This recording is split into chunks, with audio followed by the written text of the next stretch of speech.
Mucha atención, la Oficina de Control de Activos Extranjeros del Departamento del Tesoro de Estados Unidos tomó medidas contra el régimen de Nicolás Maduro en Venezuela, sancionando a 3 sobrinos de la esposa de Maduro, Cilia Flores, un empresario afiliado a Maduro, y a 6 empresas navieras que operan en el sector petrolero de Venezuela. Además, la OFAC está identificando 6 buques asociados que han participado en prácticas de transporte marítimo engañosas e inseguras y que siguen proporcionando recursos financieros que alimentan al régimen de Maduro. Vamos con Roberto Macedonio, nuestro periodista permanente de NTN 24 en la capital de Estados Unidos. Roberto tiene toda la información. Buenas tardes, Roberto, y adelante. Muy buena tarde, Jesús, y mucha atención, es una última hora que acabamos de conocer. Estamos en directo, 4:34 de la tarde. Acaba de emitir el Departamento del Tesoro ese comunicado confirmando sanciones a familiares directos de Nicolás Maduro, en concreto a 3 de los sobrinos de Cilia Flores. Vamos a ver quiénes son los individuos sancionados. En primer lugar, Efraín Antonio Campo Flores, también Frankie Francisco Flores de Freitas. Ambos fueron detenidos en Haití cuando intentaban realizar un acuerdo para enviar cientos de kilos de cocaína a Estados Unidos. Están viendo sus fotografías. En 2016 fueron condenados por esos hechos, pero en 2022, en el mes de octubre de ese año, Biden los dejó en libertad en el marco de un acuerdo con el régimen venezolano para la liberación de 6 ciudadanos estadounidenses. Y ven una tercera fotografía que es del también sobrino Carlos Eric Malpica Flores, vinculado a la empresa estatal venezolana Petróleos de Venezuela, que fue sancionado en 2017 por sus actividades ilícitas en el régimen venezolano, pero que en 2022 también fue removido de la lista de sanciones por la administración Biden. Pues mucha atención, el secretario del Tesoro de Estados Unidos, Scott Bessent, se acaba de pronunciar sobre estas sanciones impuestas por su departamento. Asegura que todos los asociados al régimen de Nicolás Maduro tienen un mismo objetivo: envenenar a Estados Unidos con el envío de drogas. Dice que las sanciones deshacen aquel intento fallido de la administración Biden en 2022 para llegar a un acuerdo con la dictadura venezolana. Esto es lo que ha dicho el secretario del Tesoro. Nicolás Maduro y sus cómplices criminales en Venezuela están inundando Estados Unidos con drogas que envenenan al pueblo estadounidense. Estas sanciones desbaratan el intento fallido de la administración Biden de llegar a un acuerdo con Maduro, lo que permite su control dictatorial y brutal a expensas del pueblo venezolano y estadounidense. Bajo el liderazgo del presidente Trump, el Departamento del Tesoro está responsabilizando al régimen y a su círculo de compinches y empresas por sus continuos crímenes. Pero como dice el secretario del Tesoro, no solo los sobrinos, los narcosobrinos del dictador han sido sancionados, también empresarios vinculados a la dictadura venezolana, como por ejemplo el empresario panameño Ramón Carretero Napolitano, quien tiene negocios con el régimen de Nicolás Maduro. Es el hombre al que están viendo en pantalla, quien ha recibido también esta sanción. Tiene contrato, repito, con el régimen para el envío de petróleo. Pero no solo él, también confirma el Departamento del Tesoro que 6 compañías navieras están siendo sancionadas en estos momentos por Estados Unidos. Les voy a mencionar cuáles son.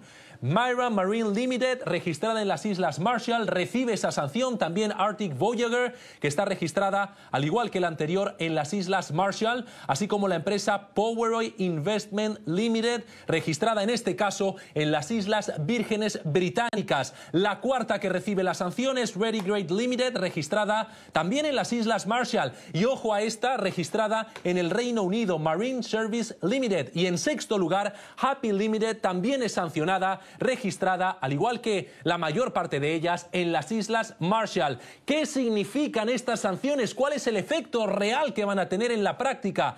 Todos los bienes de las empresas sancionadas o de los individuos que están en esta lista serán bloqueados en Estados Unidos. Como resultado de la acción de hoy, todos los bienes e intereses en bienes de las personas designadas o bloqueadas descritas anteriormente que se encuentran en Estados Unidos o en posesión o control de personas estadounidenses están bloqueados y deben ser reportados a la OFAC. Jesús, esto eleva al máximo la presión contra la dictadura de Venezuela y contra el tráfico de drogas que ésta promueve, tal y como está demostrando Estados Unidos. Y se producen las sanciones justo después de que Washington haya incautado, recuerden, el mayor petrolero de Venezuela a través del despliegue naval que se está llevando a cabo en el Mar Caribe. Es la información que tenemos por el momento en Washington cuando son las 4:38 de la tarde. Jesús. Roberto, gracias por la información. Importante la información, se produce en directo desde Washington. Hemos tenido a Roberto Macedonio, nuestro periodista permanente en la capital de Estados Unidos, ampliando, dándonos todos los detalles de esta sanción. Así que los invito a que veamos ahora el análisis y por eso le quiero dar la bienvenida a la tarde de NTN 24 a Octavio Pérez. Él es coronel retirado de la Armada de Estados Unidos, ex oficial de inteligencia. Coronel Pérez, una buena tarde. Gracias por estar aquí en NTN 24 en el programa La Tarde. Bienvenido. Buenas tardes, ¿cómo estamos? Bien, señor. Muchas gracias por su tiempo, por estos minutos. La OFAC, esta Oficina de Control de Activos Extranjeros, está tomando medidas. El Departamento del Tesoro, específicamente, ya ha sancionado, como usted lo veía y como lo veían los televidentes, cerrando quizás más el cerco a Nicolás Maduro, presionando a la dictadura, obligándolo tal vez a que haga una jugada desesperada. ¿Cómo ve usted una primera mirada de esto que está sucediendo con esta decisión del Departamento del Tesoro, con la Oficina de Control de Activos Extranjeros? La decisión del presidente Biden tratando de lograr algún acuerdo hace un par de años con el régimen de Maduro no funciona. Dado que ya Nicolás Maduro ya estaba bajo sanciones, volver a poner a sus hijos era una cosa muy necesaria, porque esos siguen viajando. El otro día estaban por Nicaragua.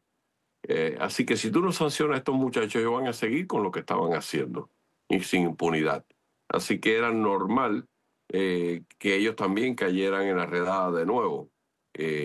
Ambos, Efraín y Frankie, han sido muy conocidos porque son, ¿cómo se llama?, individuos que han viajado por toda Latinoamérica y Europa. Entonces, si tú no los pones bajo estas sanciones, no les restringes el movimiento. Así que es un paso muy bien dado. Como tú dices, le aprieta el nudo gordiano al señor Maduro, porque ya no tiene dos coautores haciendo más daño en el mundo. Ellos personalmente fueron encontrados con droga en una avioneta en Santo Domingo, en Haití. Así que estos individuos ahora tienen que quedarse en territorio nacional venezolano, no pueden estar, porque donde quiera que estén, los van a ir a buscar. Claro, es muy importante revisar. Son los tres sobrinos de la esposa de Maduro, Cilia Flores. Sí, los sobrinos, no los hijos de los exactamente. sobrinos. El empresario, un empresario muy cercano a Nicolás Maduro y 6 empresas navieras que operan en el sector de petróleos de Venezuela. Esto también, y para también ampliar un poco y claridad a los televidentes, esto de la OFAC, usted lo conoce muy bien, coronel Pérez, esto tiene unas implicaciones a nivel mundial. Prácticamente van a quedar aislados y, perdónenme la expresión, encerrados en su país, no se van a poder mover, no le van a abrir las puertas en ninguna parte del mundo. Ponte a pensar que el tanquero que se incautó ayer, miércoles 10, es de propiedad de un oligarca que dicen que es de nacionalidad ucraniana, pero nació en Donbass. O sea, que este es un oligarca ruso que vive en Suiza, que estaba trabajando para los iraníes, para Hezbollah. Así que el golpe aquí se le da a esos 6 barcos que también operan a Irán, a Hezbollah y al gobierno de Maduro, que eran los que transportan el crudo que iba para la China, que iba para el Medio Oriente, para ser revendido, y también para Cuba. Así que es otro tercer golpe al régimen cubano que está pasando una situación muy bochornosa, como debe ser, dado lo que pasó con el huracán, que no tiene ni siquiera combustible para producir electricidad. Así que al tú añadir estos 6 barcos, más el que está incautado, le está reduciendo la flotilla por 8 barcos. Imagínate, 8 barcos con un potencial de 2 millones de barriles de carga, que están fuera de comisión en este momento o que no pueden hacer ningún viaje a través del Caribe o en aguas internacionales que pueden ser incautados por autoridades norteamericanas. Coronel, voy a aprovechar que usted puso sobre la mesa el tema del buque incautado ayer, en las últimas horas, en las últimas 24 horas, porque justo hoy al mediodía, la secretaria de prensa de la Casa Blanca, Karoline Leavitt, ha entregado declaraciones sobre esa incautación de ese enorme barco petrolero frente a las costas de Venezuela. Lo invito a usted y a los televidentes a que escuchemos lo que ha dicho Karoline Leavitt para seguir con el análisis. Ha dicho ella que esperan que el buque navegue hacia un puerto estadounidense y ha señalado que se trata de un buque fantasma, como bien usted lo señala, conocido por transportar petróleo sancionado en el mercado negro. Veamos. Con respecto al petróleo y lo que ocurrió ayer, el Departamento de Justicia solicitó y obtuvo una orden judicial para incautar un buque porque se trata de un buque fantasma sancionado conocido por transportar petróleo sancionado del mercado negro al cuerpo de la Guardia Revolucionaria Islámica, que es una entidad sancionada. El presidente está comprometido a detener el flujo de drogas en nuestro país, también está comprometido a efectuar la política de sanciones de esta administración y eso fue lo que ustedes vieron que pasó ayer. Lo que les puedo decir actualmente es que el buque fue incautado y el Departamento de Justicia lo hizo junto con la Guardia Costera y el Departamento de Guerra. El buque está en este momento en un proceso de decomiso. Los Estados Unidos cuentan con un equipo de investigación en el terreno, en el buque, y se está entrevistando a las personas a bordo del buque y se está incautando cualquier prueba relevante. En respecto al petróleo, eso es un tema diferente. Como saben, el buque irá a un puerto de Estados Unidos y los Estados Unidos tienen la intención de incautar el petróleo. Sin embargo, hay un proceso legal para la incautación de ese petróleo y se seguirá ese proceso. Coronel, qué interesante lo que está sucediendo en el Mar Caribe. Quiere decir que no solamente esa operación de Lanza del Sur está dirigida al narcotráfico, a los carteles de la droga, sino que ahora se está ampliando también al tema del petróleo, ese petróleo que se está negociando en el mercado negro. Es muy interesante porque se están descubriendo los tentáculos de la dictadura, del régimen venezolano. Mira para que tú veas el nivel de preparación para hacer estos buques fantasmas. Primero, este buque llevaba en el puerto José de Venezuela, que está al este de Caracas, desde noviembre 18. Pero el transponder, que es lo que lo identifica, lo tenían flotando afuera de Guyana. Cuando fue incautado tenía la bandera de Guyana, que no está abanderado en Guyana. El buque ha cambiado de nombre más de 4 o 5 veces, es muy prototipo de toda esta flota fantasma. El buque tuvo la osadía que en medio de una postración de 12 embarcaciones, de drones, de aviones haciendo patrullaje, meterse por el Caribe, que tardó desde el 5, se dice que zarpó del puerto José el 2 de diciembre y lo capturan en el 10, apagando el transportador on and off, como dicen los americanos, para evadir ser encontrado. Así funcionan estos buques. Se iba con dirección a Cuba a dejar la mitad de la carga y el resto de la carga hacia la China para ser revendido para China, ya sea que se traspasara a otro buque a través de México y se vendiera, se pasara de México por tierra camino a ¿cómo se llama? La China.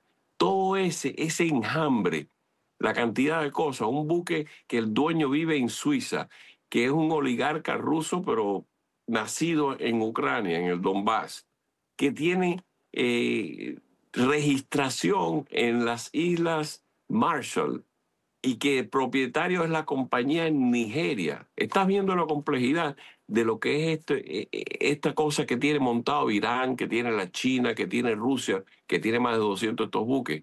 Entonces, es un golpe a Irán, es un golpe a Maduro, es un golpe a Cuba porque no recibió su petróleo.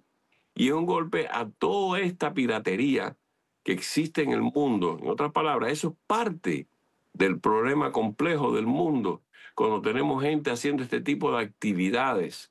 Y sí le cuesta dinero, porque esos buques son los que también, aparte del dinero generado por el narcotráfico, es lo que sostiene a Maduro en el poder. Claro, y es una señal de alerta y es una señal a tener en cuenta para que, como está sucediendo con las narcolanchas, estas personas que manejan estos buques fantasma petroleros también quizás le pongan un freno de mano o por lo menos consideren antes de zarpar en el Mar Caribe, mar abierto, porque se van a encontrar a la Fuerza Armada estadounidense que está desplegando lo máximo de su potencial para frenar al narcotráfico y ahora esta parte que estábamos algunos desconociendo, que es el tema del petróleo. ¿Sí? Y eso, y como te digo, en estos meses, el gobierno mexicano, Claudio Sheinbaum, a través de Pemex, estaba proveyéndole a Cuba, porque Venezuela muy cautelosamente había dejado, teniendo la presencia norteamericana, entonces la osadía de ellos intentar pasar este barco, pensando que sabían más que nadie, prendiendo y apagando el transportador. Óyeme, 8 días para salir donde los capturan al norte de la costa de Venezuela. Te quiere decir que este individuo está apagando y prendiendo, tratando de evadir radares. Pero ¿cómo tú crees que si de un satélite y de la cantidad de aviones de reconocimiento no van a encontrar un barque que tiene 2 millones de galones de petróleo? Y le pagaron las consecuencias. Y como tú dices, las repercusiones es, si tú tienes ese barco y hay otros barcos en puertos venezolanos ahora, cargados para ir a la China, cargados para ir a África a través de algún componente de Hezbollah, estás quitándole dinero a Hezbollah, que es Irán, le estás quitando dinero a los chinos, le estás quitando dinero a Maduro, y esa es la implicación, que esto es contra todo, porque la política norteamericana está cambiando y estamos otra vez resurgiendo la política de Monroe. América para los americanos. Y no es que los americanos quieran el petróleo, porque nosotros nos acusaron cuando entramos en Irak que queríamos, ¿qué petróleo tenemos nosotros de Irak? ¿Qué petróleo tenemos nosotros de Kuwait? Y liberamos a Kuwait. El problema es que la intromisión china en Venezuela tiene endeudado el país por las próximas 2 generaciones, con los deudas que tienen. Lo mismo han hecho en Ecuador, en Panamá, hasta en Colombia. Los chinos se han metido en toda Latinoamérica y hemos llegado a un punto donde la política norteamericana quiere zafarse de todos estos regímenes que están siendo usurpados por un gran imperio como es el chino, que está haciendo cosas que la gente no lo considera. 35 años llevan haciendo esto y nadie se había dado cuenta de la magnitud de lo que está pasando. Hezbollah, que estuvo en Ciudad del Este por 20 y pico años, cuando sale la comisión del 9/11 y dice, esta es la ciudad del pecado, ahí está Hezbollah, se traslada a Venezuela. Hezbollah controla Venezuela, sí. Isla Margarita, punto tremendo, cable electro-óptico, los Shaheds que se fabrican en Maracay, todo eso en las minerías son objetivos viables para cuando empiece el operativo de tierra. Y Petro, sí, que se cuide, que cualquier laboratorio también pudiera darse en Colombia. Bueno, es esa amenaza, que será tema más adelante aquí en la tarde, esa advertencia, no lo pongamos en términos de amenaza, esa advertencia que le ha hecho Trump en las últimas horas a Gustavo Petro también ha sido noticia, y es que le ha dicho, el próximo es usted. Claro. ¿Cómo tú, presidente de un país que ha vivido una guerrilla de 60 años, que tienes una frontera tan porosa, donde el Ejército de Liberación Nacional y los remanentes de la FARC que entran y salen del país, transportan la droga a los barrios del Táchira, a llevarla a Venezuela, que están haciendo la minería en Venezuela y que la producción de coca se ha triplicado desde que está en su mandato y que toda la droga sigue saliendo de Colombia y de Ecuador, de todos lugares? ¿Cómo tú vas a decir que tú estás haciendo efectivo en pelear en la lucha contra el narcotráfico? Eso es un problema que el señor Petro... Bueno, ya vamos a recuperar la comunicación con el coronel Pérez, con el coronel Octavio Pérez. Él es retirado de la Armada de Estados Unidos, exoficial de inteligencia. Mientras que recuperamos al coronel, los voy a invitar a que veamos cómo fue el operativo en este buque petrolero, cómo fue la incautación de ese barco frente a las costas de Venezuela. Según la fiscal general Pam Bondi, la embarcación estaba sancionada por participar en una red ilícita de envío de crudo que apoyaba a organizaciones terroristas. Veamos. Tropas de fuerzas especiales pertenecientes a la 22ª Unidad Expedicionaria de la Infantería Marina de Estados Unidos descendieron en la cubierta del buque petrolero Skipper desde helicópteros. Gracias a la maniobra rápida se pudo tomar el control del buque. Las imágenes fueron difundidas por la fiscal general de Estados Unidos, Pam Bondi.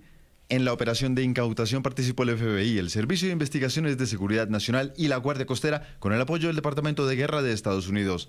En los videos se puede ver a agentes federales que avanzaron por la cubierta con armas largas. El skipper navegaba bajo bandera de Guyana, aunque el Departamento de Administración Marítima de Guyana afirmó que el skipper no está registrado en ese país. El buque está controlado por la empresa Thomarose Global Ventures Limited con sede en Nigeria y está vinculada al magnate del petróleo ruso Viktor Artemov. El skipper fue sancionado por el Departamento del Tesoro en 2022 por su participación en una red de contrabando de petróleo para financiar al cuerpo de la Guardia Revolucionaria iraní y a Hezbollah. El primero en anunciarlo fue el presidente Donald Trump, quien confirmó que se trataba de una embarcación de gran tamaño sancionada por transporte ilícito de petróleo. Ha sido un día interesante en cuanto a noticias. Como probablemente saben, acabamos de incautar un petrolero en la costa de Venezuela. Un petrolero enorme, muy grande. De hecho, el más grande jamás incautado. La fiscal general Bondi dijo que el petrolero fue abordado por hacer parte de una red ilícita de transporte de petróleo que apoya a terroristas. Aseguró que la operación se realizó de forma segura. Hoy el FBI, la Oficina de Investigaciones de Seguridad Nacional y la Guardia Costera de Estados Unidos, con el apoyo del Departamento de Guerra, ejecutaron una orden de incautación de un petrolero utilizado para transportar petróleo sancionado desde Venezuela e Irán. Durante varios años, el petróleo ha estado sancionado por Estados Unidos, debido a su participación en una red ilícita de transporte de petróleo que apoya a organizaciones terroristas extranjeras. Esta incautación, realizada frente a las costas de Venezuela, se llevó a cabo de forma segura y nuestra investigación junto con el Departamento de Seguridad Nacional para prevenir el transporte de petróleo sancionado continúa. En respuesta, el régimen de Nicolás Maduro calificó la incautación como un acto de piratería internacional. Retomamos el diálogo con el coronel Octavio Pérez, coronel retirado de la Armada de Estados Unidos, también es exoficial de inteligencia. Coronel, gracias por el contacto, lo perdimos unos segundos y mientras que restablecíamos el diálogo con usted, estábamos viendo en una nota preparada por nuestra redacción cómo fue ese operativo del buque petrolero, pero me interesa mucho escuchar la idea final que usted tenía sobre el presidente de Colombia, Gustavo Petro. En ese momento fue cuando perdimos la conexión, el enlace con usted. Por favor, termine la idea que tenía sobre el presidente de Colombia. Primero, la razón de calificar a todas las organizaciones como el Tren de Aragua, los carteles mexicanos y todas estas organizaciones delictivas, el Ejército de Liberación, como terroristas transnacionales, porque en el momento que tú pasas de una frontera ahora ya eres transnacional, es porque están operando impunemente en Venezuela y en Colombia y en muchas partes de Centro y Sudamérica. Así que cuando tú, que eres presidente de tu país, no tienes hegemonía, y hegemonía sencillamente se identifica cuando tú no controlas lo que ocurra dentro de las fronteras de tu país. Ahí es donde viene el calificativo de los americanos de llevarlo a una actuación transnacional. ¿Por qué? Nosotros pudimos a través de 25 años entrar en Afganistán, en Yemen, en Bagdad, como se le dio de baja al señor Soleimani, con todo y que es un país hegemónico, pero no controlaba lo que ocurre entre las fronteras. Así que si hay un objetivo militar y tú que tanto te das de ser presidente de tu país, de proveer seguridad para tu pueblo, no sabes la cantidad de laboratorios, no sabes el tráfico de droga que está saliendo de tus fronteras y no has hecho nada, vamos a hacer algo nosotros. Y ahí es donde viene la amenaza del presidente al señor Petro. Llevas muchos años en el poder y tú sabes qué, Petro, si tú no haces nada y no has hecho nada porque todo se ha revirado, se ha triplicado la producción de coca, se ha la distribución, la salida ¿cómo se llama?, de droga hacia Venezuela ha aumentado y tienes elementos de guerrilleros que entran y salen de tu país, que tú no haces nada. Entonces, ¿sabes qué? Nosotros, si los vemos en el acto de haciendo operaciones de narcotráfico, van a ser objetivos. Y puede que alguna que otro misil caiga en territorio nacional colombiano. Ahora, coronel, agradeciéndole el tiempo con la tarde de NTN 24 y ya para finalizar, tengo una duda. Las rutas del narcotráfico, las rutas de estas narcolanchas que hemos visto interceptadas en las últimas semanas, en los últimos meses por parte de tropas de Estados Unidos, ¿son las mismas rutas de estos barcos petroleros fantasmas? En este caso, acuérdate que lo que tú estás viendo, primero, el que se olvide que hace 35 años que la Guardia Costera norteamericana y la Guardia Costera de Holanda, operando en Aruba, Bonaire, Curazao, y la Marina de Guerra, en lo que se llama Joint Task Force del Cayo Hueso en los Estados Unidos, han ido interceptando lanchas que están llegando a lo que se llama las aguas litorales. Muchas de estas lanchas van a otros barcos a entregar la droga para el traspaso. No se crean que estas lanchitas van desde las costas de Venezuela hasta Miami. Esto puede ir a un segundo o un tercer país o puede ir a otro barco o nodriza donde se carga esta droga. Puede ser un carguero, puede ser un tanquero, quién sabe. Entonces, las lanchas que han sido interceptadas han sido lanchas que han sido interceptadas en alta mar donde no ha habido un operativo normal de la Guardia Costera o la Marina de Guerra haciendo esta función. Y si te pones a ver, ha habido una gran incautación de casi 140 millones de toneladas en lo que va del mes de diciembre de 2024 entre el Pacífico y el Atlántico y el Caribe. Y no olvidemos que el 72% de la droga que llega a los Estados Unidos o México, Estados Unidos, es por el Pacífico, por semisumergibles que salen ¿de dónde? De Ecuador y Colombia. Así que este operativo puede seguir creciendo hacia el Pacífico y a las costas de Colombia, tanto que se quejó Petro que murió un colombiano. ¿Qué cosa más coincidente? Un sumergible que cogen en Portugal tenía 2 venezolanos y 2 colombianos. Lo que te dice la entidad transnacional de estos narcotraficantes. Y tú decirme a mí que un pobre pescador murió en una lancha, cuando tú aceptas $100,000 o $10,000 para operar una lancha sabiendo lo que tiene el contenido, ya tú eres un accesorio al evento. Es como si tú y yo robamos un banco, yo entro, disparo, mato 2 personas, saco $5 millones y tú estás en el carro conmigo. A lo mejor a ti te dan 15 años de precio y a mí me dan 40, pero tú eres tan culpable como lo soy yo. Y eso es la cosa que la gente tiene que entender. Los crímenes transnacionales. Por eso es que ahora, con la designación de estas organizaciones, al nivel de lo que era Al-Qaeda y lo que era el Talibán, podemos ir juiciosamente en las cortes internacionales y decir, atacamos el territorio nacional venezolano, en Táchira, en una pista, en un aeródromo, y derrumbamos un avión que estaba cargado de droga, listo para ir para Santo Domingo. Sí. Y lo mismo puede ocurrir en Colombia. Así que ese es el mensaje para Petro. Muy bien, él es Octavio Pérez, coronel retirado de la Armada de Estados Unidos, exoficial de inteligencia. Gracias por estos minutos aquí en la tarde de NTN 24, muy amable. Que tengan buenas tardes todos.